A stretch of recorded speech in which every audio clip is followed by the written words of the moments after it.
Well, hi there, this is John Teng, founder of Midlife magazine, and today I want to talk to you about mental health.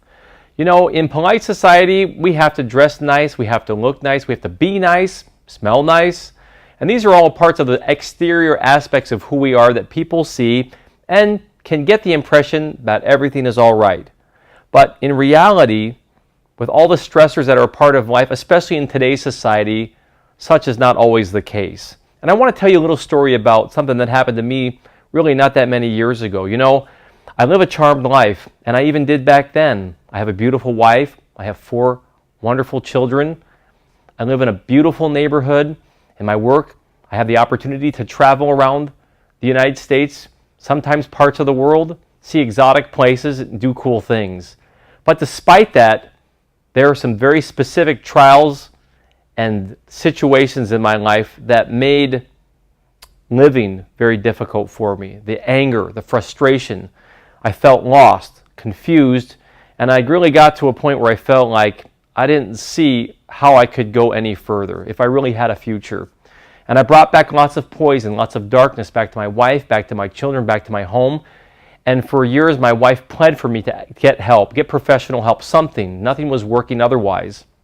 And I resisted that plea on her part. But it got so bad that finally I reached out to a friend who was a psychiatrist, and he referred me to someone else because he said, hey, if I work with you, now we've got this client-patient privilege and we can't be buddies anymore. So he handed me off to someone who he trusted very well and said he would take good care of me. And I met with him, and in our discussions, I explained to him how desperate my circumstance seemed to be for me.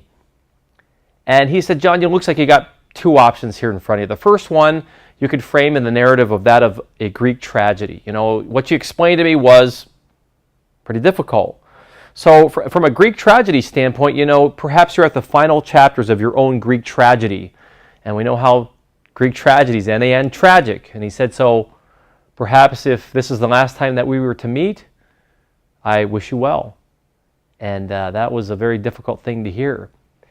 But the other option that he put in front of me was to frame my situation from the perspective of a hero's journey. You know, when you think of some of the fictional movies and stories that are popular today, a hero starts at a very dark, desperate place. And something kind of flips on inside them, that they rise above their current circumstance to be something bigger than they ever thought they could be. And it's in that moment, almost like an activation energy, that charges them and fires them up to accomplish something that needs to be done at that point in time because of the desperate, dark situation that they're in. And he says, maybe this could be your own hero's journey, John, at this deep, dark spot. This could be the beginning of that story. And I thought, well, you know, this isn't I'm not living a fiction book, okay? This is not some movie. This is real life for me. And I started to think about how I could perhaps convey this idea of the hero's journey on that of being me as a middle-aged man. You know, what type of perils are in front of me in my life at this point?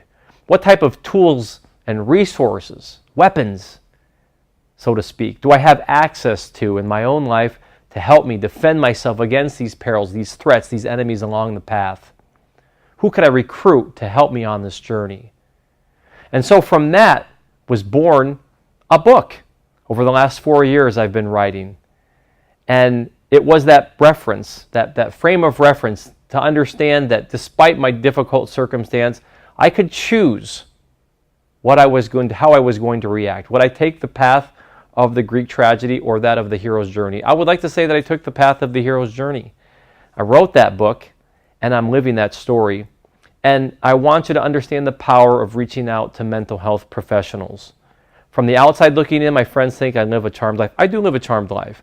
But inwardly, I was in a very dark, desperate situation where I felt like I really didn't have a future. It was a very, very bad spot to be in. And most of us can feel that way. You know, think of a mental health professional almost like you would a personal trainer at the gym. You know, you want to work out your muscles, you want to get in shape, you want to prime the pump if you've been away from the gym or from exercise for a while. And maybe it's not a long-term thing to work with a personal trainer in a gym, but that's what a mental professional, a health professional can be for you, for your mind. You know, someone to help prime the pump, get you out of a tight spot. It doesn't have to be long-term. It's nothing derogatory. It's something that can liberate you, can help you. And I want you to embrace that idea.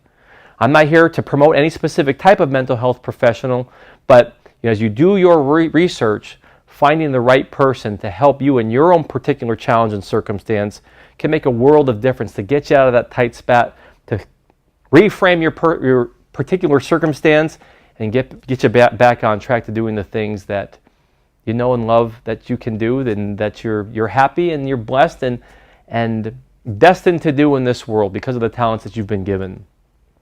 Reach out to someone, a mental health profession, if you need that, and encourage those people in your own life that might need that as well, and let them know that it's something that's not to be ashamed of. It's something that's healthy. It's beneficial, just like going to the gym to get your mind right.